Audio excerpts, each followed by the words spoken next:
Hello everybody, it's your boy Hawka, the Counter-Strike Scholar, back with another video, this time taking a look at what to expect from Ropz on FaZe. Ropz moving to FaZe is one of those rare roster moves where he is moving back to an in-game leader he played for previously in Karrigan. So I figured it would be a good idea to look back at his time in mousesports when Karrigan was leading him and see how many of the sorts of plays we expect he'll be able to make on FaZe. So let's dive in and see what sort of stuff we can come up with. Before we get into the video though, I want to remind you guys I am running a giveaway for a paracord knife Forest DD pat, and entries close on the 15th at midnight. And to enter, all you've got to do is click the link below, check out a couple of my social medias, and that is it. Alright, on to the video. We're going to start with some rounds from Pro League towards the end of Ropz's time in mousesports when Karrigan was actually AWPing. And this is maybe not what you could expect to see on FaZe, but I think it shows a really good understanding between the two players, which is most important. To start with, these first two kills from Ropz are just absolutely absurd. And while I wouldn't expect Karrigan to be playing long on CT side, he normally plays B now. But in this scenario where he is playing long, he has these really nice couple of flashes set up, which allows Ropz some easy kills initially in the pistol round and already shows that good understanding those two have together. And then here in a later gun round, as Ropz is coming out of the apartments on T side, yet again it is Karrigan setting up this flash for him to be able to peek out and get this all-important early kill. And this is also a nice example of Ropz showing some willingness to take some aggression on, which I know is something sometimes people can criticize him for. Something that was especially obvious during this time period for Mouz when they were going through some turmoil is the natural chemistry Ropz and Karrigan seem to have when playing together. Again, I'm not expecting Karrigan to play A in general, but here when he does, he gets this one really important kill initially from short after hearing these players towards apps, and that means even though Ropz gets blinded by the initial flash, he can tuck in. Karrigan draws enough attention away so that Ropz can just about get unblinded and get another frag. And all of this early warning system that they have also allows bmas to make sure he can make that correct decision and have that time to help out from the site. And eventually Ropz is just going to use this pit position fully to his advantage. And then here in round 10, again, nothing too crazy, but when Karrigan's AWP decides he wants to go aggressive into the apartments, it is Ropz who is here alongside to babysit for him. And this is something that I think will work really well on FaZe. So much so that I actually tweeted out that I think FaZe could become one of, if not the best Inferno teams in the world, because Ropz will be slotted straight into the apartments and pit positions where Olaf was already playing. And in my opinion, he is incredible in these spots. If FaZe were to stick with their current positions, Ropz would generally be playing A with Brokey and Twists.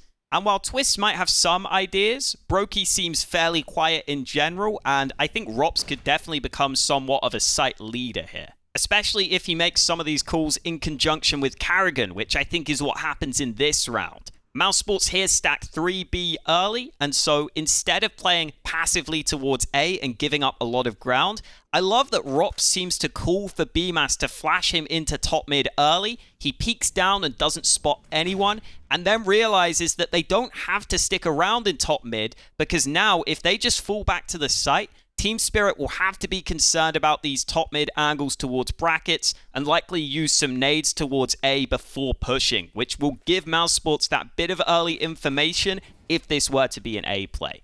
It was really clear just how comfortable and composed Ropz was when playing towards the apartments in Inferno, which is where I expect him to play in the majority of rounds on both sides. And I think that's because apartments is a spot that suits a lot of Ropz's strengths in his cerebral ability to read the game and his ability to just individually outplay people in specific spots on the map.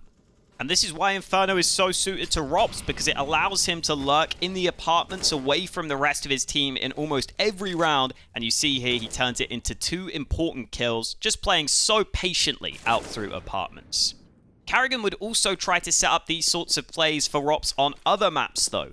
Here on Nuke, for example, in the pistol round, everyone from mousesports pushes down ramp to B quickly, except for Ropz, who they're happy to leave behind in radio room, and this allows him to hear out those rotations, eventually flank this player who makes steps towards ramp, and if Karrigan can put Ropz into these sorts of positions, Ropz is going to farm these frags all day long. Ropz was also willing to go in aggressively and first sometimes on set plays like this one out towards A, but his effectiveness wasn't as high in these scenarios, and you see in this specific spot, he actually pushes before his team have even thrown the main smoke. So clearly he's not quite as comfortable in these positions, and I wouldn't expect him to be put in these spots as often.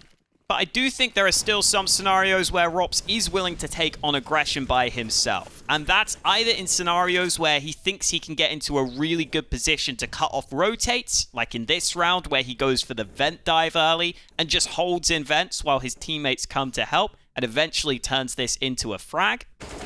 Or in scenarios where he feels like the position is closed off enough where he can take a fair and favorable 1v1 fight. And oftentimes on Nuke, this would happen over towards Squeaky Door, like in this round where he lurks out behind this smoke and ends up winning this first 1-for-1 fight.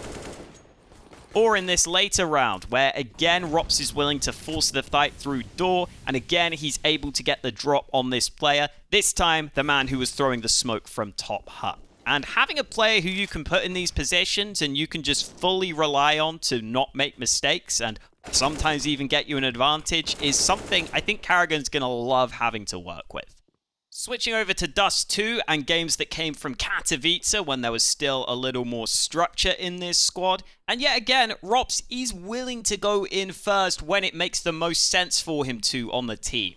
Here in the pistol round, he's in third initially, but some of his teammates either get picked off or slowed down by counter flashes, and he is willing to be that player moving in first when his teammates aren't able to do so.